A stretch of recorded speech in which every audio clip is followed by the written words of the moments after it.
Week 3 of the postseason content continues on in the same vein as it did last week. We're chatting to some grand final winners, as you guys so thoroughly enjoyed. Thanks so much for joining me again. The same boys that featured on the grand final preview podcast. We've got Adam Lowe, 𝙈𝙈𝙈𝙀𝙗, we've got Coach Harry Inns' son, Lockie Inns, and also 𝙈𝙊𝙈𝙀𝙗 as well. Unfortunately, couldn't get Ben Inns on this week. He's a bit sick. Boys, just generally, thanks so much for joining me here tonight. We're going to go straight into it because people know how this works now after last week. So, everyone open up clip 1. So clip 1 is a quick one where unfortunately for Adam it's the 10-minute mark and you go down, my friend. So I just wanted to get an update. Well, first of all, before we get the update, what happens? What do you feel in that moment? Talk me through it.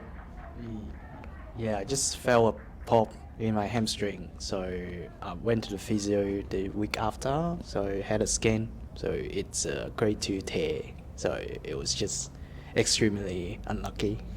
Is that something that's happened before in years gone by? No, not really. I've had muscle injuries, but not at the 10 minutes mark, and I haven't had serious muscle injuries like that before. So yeah, it will probably take me 8 to 10 weeks to come back to play again. How were you feeling in the moment? Did you know straight away that that was the game done for you? Yeah, straight away. I felt the pop. I knew it. I just knew I couldn't continue. Yeah. When you start with a team with 11 boys out on the pitch, you obviously want to keep that going for at least the first 45 minutes. You typically think on a great day. To lose a key first team member so early in, that's tough. But you also got to bring on a guy who's pretty capable himself. Who's also sitting in this room, so we'll say nice things especially. But look, what was going through your head on the 10-minute mark? Because I can't imagine you were stress-free in that moment. Here, take this one. Yeah, it wasn't really what we had planned. I guess what I can say is that throughout the year, Adam, Alvaro and Danny have really rotated through those 6 and 8 roles for various different reasons. So really I had a ready-made replacement sitting there, whilst it wouldn't have been, it was a lot earlier than I would have liked it to have been, and I certainly felt for Adam at the time. It really didn't disrupt the game all of that much. No, it didn't. And we'll just talk about you now coming on, because I obviously you've expected him to come on at some point, whether it's to close out the game or change the game. To basically play almost the full game was maybe not what you expected off the back of the red card the week prior, or 2 weeks prior. So when you see him go down, did you just jump straight off the bench? What happened with you? No. What happened was actually quite funny, because I saw Daniel start yelling my name and say, Alvaro, but I was just sitting in the bench and said, I'm waiting for Harry because he's the coach. And just Harry just turned his back and said to me, Alvaro, warm up. And I started just feeling that it's my turn, yeah. Square pass by Skippers. So this is one of the first moments that 𝙁𝙗𝙗 really start to show some of the quality that obviously got them to the position where they finished in the regular season. Michael Cullen, probably one of the most dangerous. Lockie, as one of the sort of out-and-out defenders, I'll get you to answer this one. In those early parts of the game, I think 𝙁𝙗𝙗 probably could say that they had the better of the chances. That's a good chance where they forced a good save out of Ronan. So, did you feel that they were threatening you a lot at that point of the game? I feel like we knew coming in that the midfield would be their strongest point. I mean, across all the games we played against them, whoever they've put in there, because Michael's been injured for a while as well, but whoever they've put in there has been able to provide balls to the wingers, provide balls to Lockie up front, but also shoot from range, which I guess you can see in the first half, they were popping a lot of shots from distance. At half-time, we did make some tactical changes with the middle. We set up a bit deeper just to prevent, I guess, the long-range shots. And I guess if you watch the second half, we did limit those chances and force them wide a bit more. And even still, like, their whole front three are quality players, right? So, I mean, we stuck in, we had to dig in and, yeah, absorb a lot of pressure. But, yeah. Let's talk about Ronan Dodds, actually. He's really good at goalkeeping, isn't he? He really is good. If you just grab that mic off Lockie, at what point did you realise, at any point in the season, when did you realise you had a really up there keeper in between your sticks? When did you realise that he was really high quality? When he went for a 5-week overseas holiday. Interesting. That is brilliantly well said. You know what, we're going to move on straight away to the next clip. The first of 4 times the woodwork is hit. Feel free if you guys want to keep watching those clips back to front, whatever you guys want. Obviously really good quality from 𝙁𝙀𝙀𝙀, but you did well to sort of limit them to shots from distance. The first of like 3 crossbar hits, and obviously the post gets hit as well. So again, I want to ask you, does it feel like at this point that 𝙁𝙀𝙀𝙀 are getting close to a goal? And did you sort of change anything around that 1/3 mark of the game before half time, or were you still just trusting in the original plan? No, I didn't really change anything then. We always knew that they were going to be attacking in that fashion. We spoke about their shots from distance, their shots from the edge of the box, and the danger that they posed if we gave them too much time. Again, probably we reiterated that at half time, strengthened that middle part of the back, and yeah, it got very close many times. Oh, forgive me, sorry. Glenwood obviously worked their way into this game, Ash, as it goes on, and as we'll discuss as this video and podcast goes on.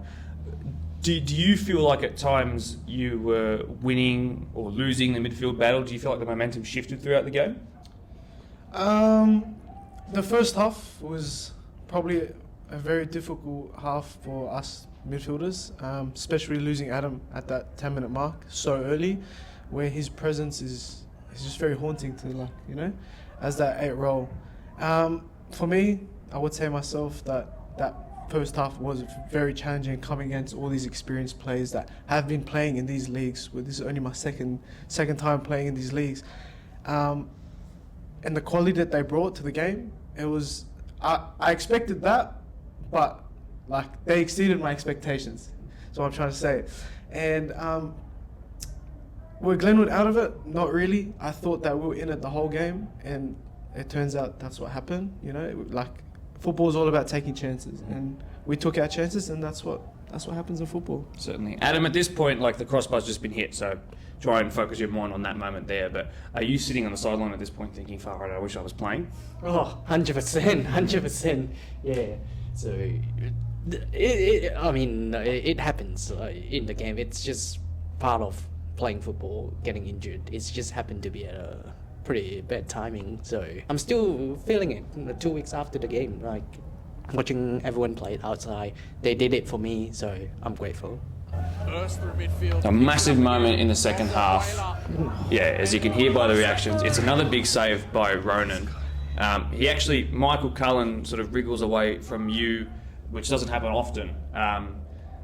Talk about your battle with their number 18. Was he someone that you have had really good matches with in the past? I remember him in the first game and the 𝙁𝙀𝙀𝙀's field. I remember Harry told us to put a markup on him, like a personal markup, and after probably 15-20 minutes we decided just to mark it like as a zone, and the guy was moving from one side to the other side because having just one person to mark him was really exhausted, either for at that time Daniel and myself. So the way he moved in the field is quite clever, and also is quite exhausting for us to keep demanding that kind of play for him. I'm sure they would also be saying the same thing about marking Ash out there on the day. So this here is a moment where Lockie comes very close again. I think I might just actually skip over this one as well. So let's go on to the next one because it happens 50 seconds later as well. So they hit the post. So that's a crossbar and a post hit. That's just teetering on the sort of 2/3 mark of the game. So again, I go back to you. Actually, I might go to Lockie for this one. You guys are making chances. They're probably having the better chances when you look at it in a highlights reel perspective. Was there any? Were you thinking at this point that it's still 0-0? like this is going the way we want to do, that we're sticking in the game? I mean, we always sort of planned to be under pressure. Like I said, with their midfield, they do hold possession really well. So I guess the mindset for us was we had to set deep, had to absorb pressure and make the most of, I guess, the counter-attacks when they came. And yeah, if you watch throughout the game, or most of our chances come from scenarios like that.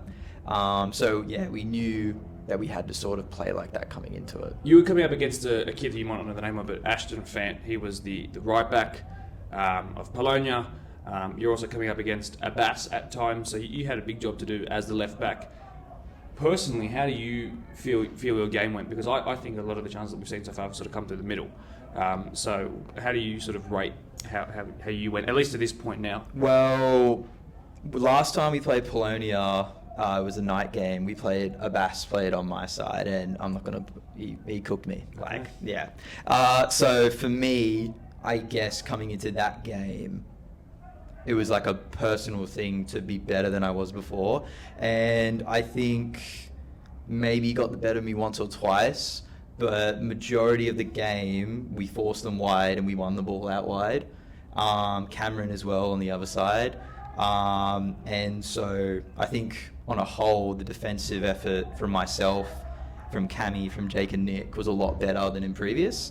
And I think we locked, I guess, the sides down a lot better. Like you said, majority of the chances came through the middle, as they are very dominant in the middle. So we did want to force them into those wide positions. And majority of the time, I think we came out with the ball, which was good. Yeah, absolutely. He's come away with it. Surging ball to 𝙬𝙀. Oh, a silly giveaway. De La Fuente claims. I'll go to you, Ash, just from your reaction initially. And look, if you sort of scrub between the moment Ashton makes contact, look, it looks like it's something between an attempted clearance, a pass back that goes wrong. Either way, he loses his footing. So, look, you're watching that moment. Who appeals the loudest out there? Is anybody actually appealing for a pass back in that moment? I'm pretty sure I screamed off the top of my lungs. Cause look, at the end of the day, he played at the ball. It came off his foot. The keeper picked it up. If it was like teams were reversed and it happened to us, they would have done the same thing. That's football. Again, it was awarded. Was it? I think so. I think a lot of people think so too. But yeah, you know. My question becomes, if he loses his footing, Harry, and I'll pitch this to you, if Ashton loses his footing and 𝙬𝙀 ends up going through because he doesn't get a touch on the ball, for example, because this changes the trajectory of the ball and puts it in the keeper's favour. So if he doesn't touch that, does 𝙬𝙀 get there first and he gets a chance to go around the goalkeeper? So do you think, like, sort of hearing what I've said there, does that sort of make you think, yeah, that's another reason why it was maybe given as a pass back? What do you think when you watch this back here? I'll play it again. One more time. How do you? Yeah, look, I agree with your logic about Luke coming through. I also agree with Ash's logic that hit his foot, it's gone back, the keeper's thrown himself on the ground. Happens to us, would we be upset? Very much so. Let's go straight away into the next clip. This is the goal, obviously. Now, I don't think you practice indirect free kicks all that much when it comes to training. Helped a little bit by the fact that the goalkeeper's probably got his sight impeded a little bit. But the finish, not by Ash, but in fact by Daniel Jimenez, is fantastic. So just talk me through, Ash, you're about to send me through about a couple of minutes here of discussion. So talk me through what's being discussed there with Marco and with Daniel. When is it decided that it's not going to be yours to take, that it is going to be Daniel's? And did you know he was going to Trivella it? So initially, I was meant to be the taker, and we saw, like, I think they overheard us while we were speaking, and that's why they all ran to me. They all ran to my angle, and I was just like, Marco, you know. And then that's when he done the fake shot. So then they had to reset, bang, bang, simple as that. And then I ran off to the boys in Glenwood. I don't know what happened in the commentary box. Yeah, all credit to Daniel, amazing goal. I did not think it was going to be a Trivella, because that just makes it 100 times better. To pull that off in a grand final, that's amazing, honestly. Talk to me about, I know it sucks that you're on the bench in this moment, but Just talk to me about what happens around you. Does everyone just explode in the background? Oh, everyone just jumped up. Yeah. I mean, we were so excited. We saw a score go, and it feels like, it felt like we're so close to winning. So yeah, when we score a goal, it's happening. So we were all really excited. For you personally, where does that moment rank among some of your favourite times in playing football? Because I thought it was fantastic. So, out of 10, for example, how much did you enjoy it? Well, I would say a 9 out of 10 or 10 out of 10. Yeah, 100%. Yeah, it's just we have come so far considering we finished second last season, and this season we have made a lot of improvement, and we have reflect on what didn't go right last year. So it's just unbelievable. So it's just we're getting one step closer, week by week, and each week after winning against Oakville, then finally it feels like it's come. We're so close to it. Yeah, it's happening. So Alvaro, you at this point, all the Spanish-speaking boys kind of go over and celebrate together. It's amazing. It's all captured on camera. Just talk to me about having this group of boys who all came into the squad this year, and including yourself. How beneficial has that been for your enjoyment in playing football, and obviously putting together a grand final win? Yeah. No, first of all, I just want to add something funny because obviously the Spanish speaker just Marco and Daniel told me exactly what happened at that moment, and Marco was like pretty much like Ash said, faking, but Daniel started yelling him and said, "Give it to me, give it to me, give it to me," and he just hit it. It was like suddenly like no thinking about it and just hit it. Yeah, it wasn't planned at all. It wasn't planned. It was just Marco being Marco and Daniel being Daniel. Exactly. This is what they do for the whole season. It was literally like that, and I was really laughing when they told me and just start sharing with me that moment, and it was really fun saying, just give it to me, give it to me. For the question, playing with Marco, Sebastian, and Daniel, and myself is, like I said in the first podcast, is different. The football we play in South America and here is different. It's more passion. It's more dedication, because most of us play for the aim to be as a professional.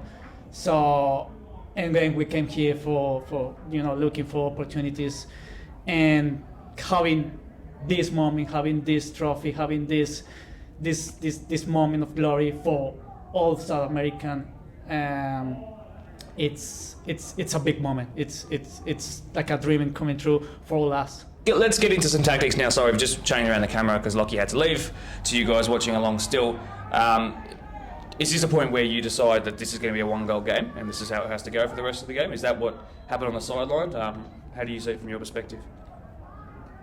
Oh, very, very much continuation of what the original plan was. We need to be very strong defensively against this team. Each time we've played them, there's been a one-goal difference. Yes. And the fact that one goal came to us first certainly gave me some positive feelings, and I believe it gave the team positive feelings as well. But they could then defend that, and I think from that point on, that's exactly what we did. Now, did we almost score a second goal on the counter? Yeah, we did. But we sat deep, we defended, we scrambled exceptionally well, and worked out in our favour. This is the fourth and final crossbar hit.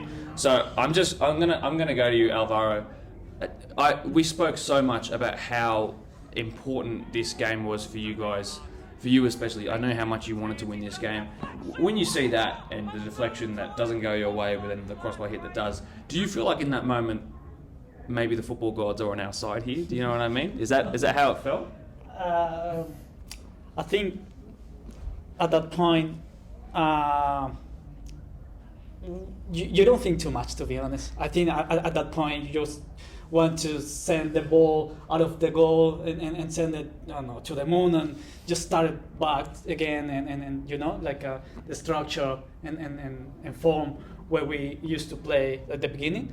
But I think you start to think in all this that this game was really for us is at the very end when you get home and get the trophy and say, oh, all this happens in the field, and you realize we really deserve this. So I think that's what I'm thinking at that time. So this moment here, I just want to touch on quickly because it is potentially, it's a handball shout. I'm not sure where that comes out. It might be Nick. Harry, I'll just go to you quickly. From your perspective, what did you see it as? Not a penalty. Perfectly put. Done. Move on to the next one. Right, this is where things start to get a bit fun. Now Ben gets taken out pretty good here because Bologna are putting some numbers forward and you guys are counter-attacking at your brilliant best, which you know how to do. That happens right in front of you guys on the touchline. So are you appealing for a certain shade of colour of card there? What do you think should have happened from that moment? I think the yellow card's definitely the least that could have come, but how do you see it? Yeah, look, in the heat of the moment, you probably would be preferring it to be another colour, but yeah, it's yellow. Yeah. But that's what happens to him because of the way he plays. He goes around the outside and does get taken out. Let's use this moment to talk about Ben as a player and his impact. In that game specifically, he was very direct, always making runs, and you can see what happens when he does get the ball in his stride. Just talk to me about his progression this year, because I think he deserves. He could have done this himself, but obviously he's unwell, poor thing. But talk to me about his year and how far he's come. Oh, look, I think he's improved tactically this year.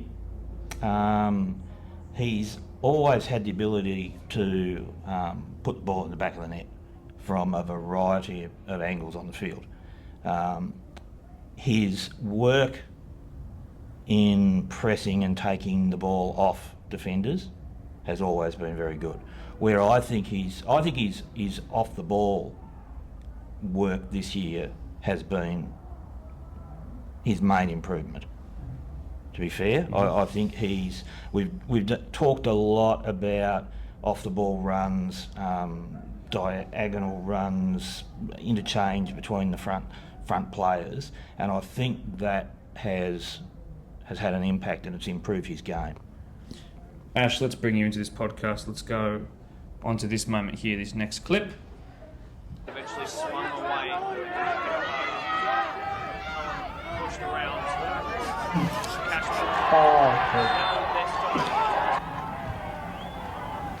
So obviously, through the power of editing, I'll show that I'll be able to replay this. But look, talk me through this moment here. So we're back at the start. There's a bit of a touch on Michael Cullen here, which he clearly doesn't like, right?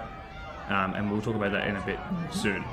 And then you come in and you clean up their play here. So I'm just going to ask you straight up, what did you think the need for doing that was? Were you just a little bit frustrated? What was going on?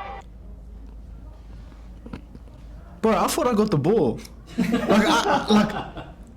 If you didn't take the extra step, the ball was under my feet. That's what I was like. I actually got the ball, and like, cause I saw the ball go forward, so I was like, yeah, I got the ball. That's why I was so adamant that I got the ball. And then I don't know what. So what's being said around here, for example, with so coming across and giving you a little push? So he pushed me, and I said, oh my! I literally said, and I was like, oh my god! I'm like, this guy's about to make the mistake of his life. I was like, please don't do this, please don't do this. And then he comes push me again, and I was like, bro, what? And then I'm like, okay, so like face to face, what's the go now? For me, I like break things down in my head. I'm like, okay, now what? You pushed me, okay, what now? I was speaking normally to him like that. I'm like, okay, what? And then I get launched. I was like, oh, just typical Ash getting picked on. And then I'm like, okay, you pushed me, I'm gonna follow through, okay. Anyways, and then I'm walking back because I'm being the good person, because it's like the 80th minute. I don't want to do anything stupid. And then, who comes last? What's this guy's name? That's Lucky Nixon. Lucky, because there was one tackle, And then I was like, he was on a yellow card and he kept talking to the ref. I'm like, bro, it's not worth it. You're going to get another card and you're going to spoil it for your team. So then he comes running after me, pushes me. He's like, he said something about, oh, what happened to you saying don't spoil it? I was like, bro, what?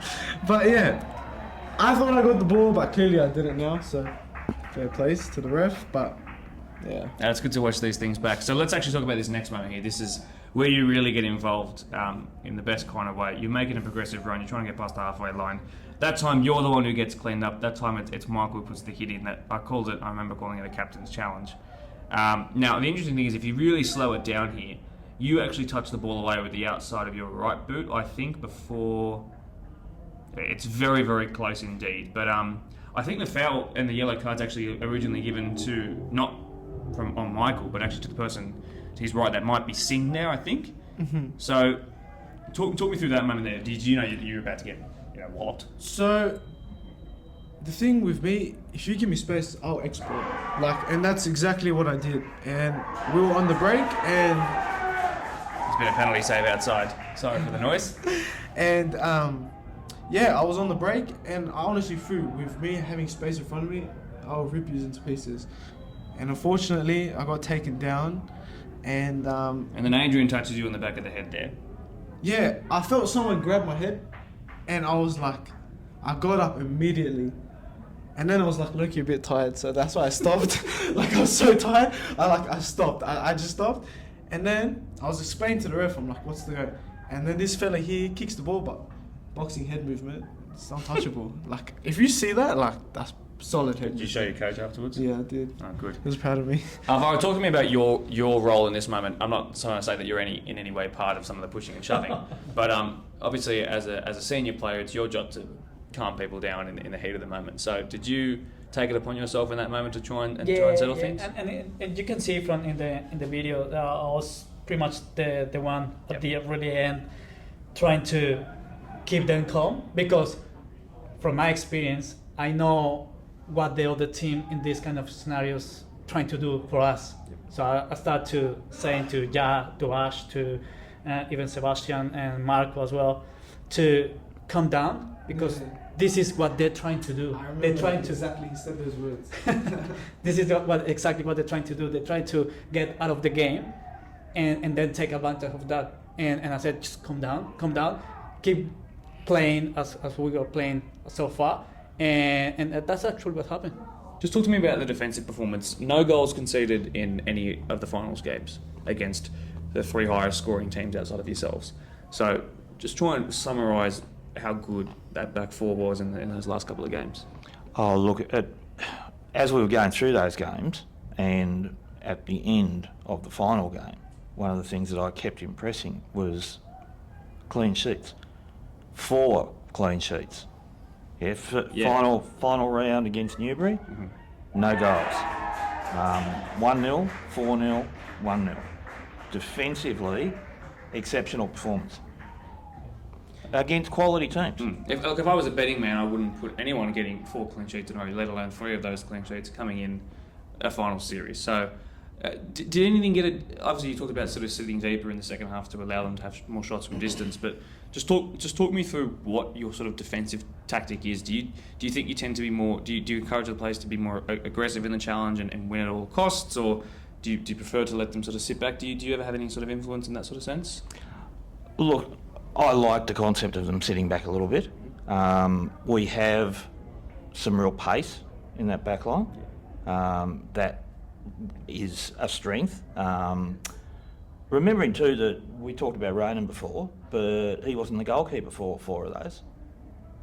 Yes, that is true as well. Yeah, so shout out to Lorenzo for the 4-0 game. Yep. So we were lucky with the back 4 also in being able to keep the 4 of them together for a large chunk of the season.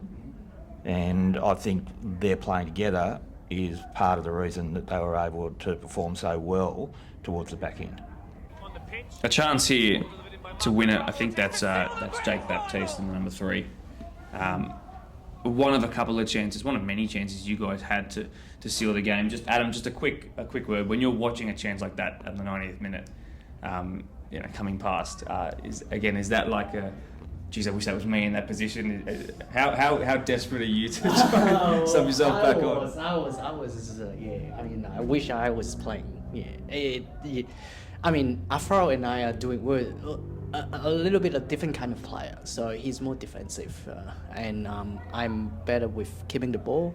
So as I was watching the game, so a lot of time we win the ball. I wish I was there to keep the ball, but it is what it is. I got injured, and Afro did a really good job. Tell me as well, what is Jake doing all the way up there in the 89th minute? Do you know what he's doing up there? Well, this is what we do for the whole season. He's the tallest guy for our team, so every corner he just goes up. I think at that moment we want to seal the game, and yeah, that's a good opportunity. Then yeah, and we've got some quick guys at the back to cover up for him, so I don't see anything wrong with him going up in the corner. Well said. The grand final. This down the other end is a phenomenal bit of positioning, which your boys clearly love to the point where they're on the pitch ready to go. So I think, is that Jake again? I think actually. It was Jake, yes. Talk to me about sort of. I've been a big fan of Jake for a long time, since I got to watch him in that first match that you guys featured in. Maybe just use this as a chance to talk about some of the standout players from this season as well, who might not be a Marco or a Ben. Let's talk about Jake for a moment. He's a really good defender, isn't he? Him and Nick, such a good centre back partnership and so young. Yeah, they've worked really well together this year. Jake is a player beyond his years. He really is. He's blessed with pace, but he's also blessed with a football brain, and his ability to be where he needs to be has been second to none. Summed up by the goal line spot that he picked up. It really is brilliant. Yeah, and he's been one of the best players. I really don't want to single out anyone else. I think the team has been exceptional throughout the year, and the players that have filled up and filled into spots. He would be one, for example, that I'd love to see represented in a team of the year or an All Stars, for example, because he's really fantastic. Oh. And the very last clip here. Apollonia give the ball away, obviously a bit fatigued. A chance for Robert, who's obviously a fan favourite. The red card Valverde-esque challenge comes in, it's missed. Did you feel, obviously that's 97 minutes, do you feel that the game was, it could have been sealed there, but did it feel won at that point? That you were still making chances? Well, I don't know, that extra time seemed to go on forever on the night. But that particular instance there, Rob, I'm not sure whether I've mentioned this, but Ben and Rob have lost 5 grand finals on that field leading into that game. So I wonder what he felt. If he had buried that at the end, that would have been magic. Would have been emotional. Yeah. Let's phones. We're done with the phones now. I just want to sort of ask some general questions, and I'm happy for anyone to answer. I've already talked about how much this meant for you in obviously wanting to make a final, not having made a ton, but this meant a lot to you. We obviously saw Marco put on a Chilean flag, and you guys were dancing. Lots of photos being taken. You look like you were really enjoying the moment. So just talk to me about when that final whistle goes and you get to hoist the trophy up into the air, this beautiful thing here. How did you feel? Look, I think the feeling I had at the moment, it was pretty much obviously happiness, excitement, but it was more than accomplished. We worked so hard throughout the season. We had some wins, we had some losses, but at the end we had that big moment. So I think it was pretty much a happiness and successful moment at that time. Yeah. At the beginning of the season, well, as I said, as Harry said, or as Lachlan said, our goal was to make top 4. It's beyond expectation, and shout out to especially to the original group of the players, to the young players. They have listened to advice, they have grown so a lot, and they've come so far. So, yeah, it's just enjoyable to watch. Ash, you're an NPL kid by trade. Dropped out for a little bit, did some other things in other sports. You came back, played somewhat of a season last year. Again, back in 21s, you're up now. You're a first grader now. You're a solid, Premier League player. Talk to me about what a wild ride this whole campaign's been. Well, where do I begin? I didn't know what to expect. Like, Premier League football is, if I'll give one word to describe it, it's you don't know what to expect. You just don't know.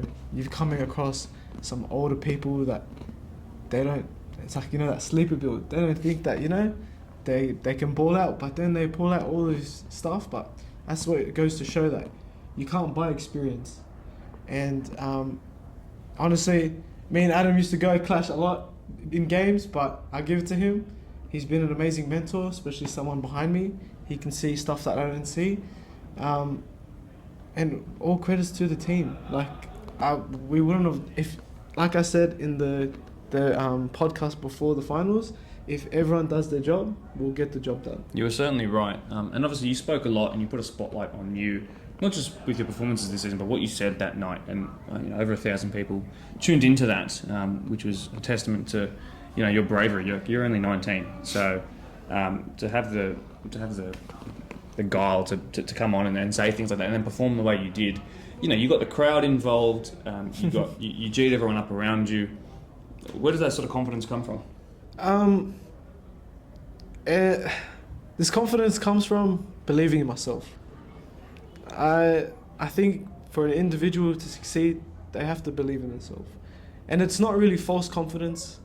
It's, I know what I'm capable of, and it's just a matter of executing it, to be honest. And a lot of people came and saw that, what I had to offer, not just on the ball, off the ball. I would say so myself, most humbly, I was a workhorse that game. All I was doing was running. If anyone knows me, I hate running. But I'm like, so one last game, one last push, and we got there at the end. Mm-hmm.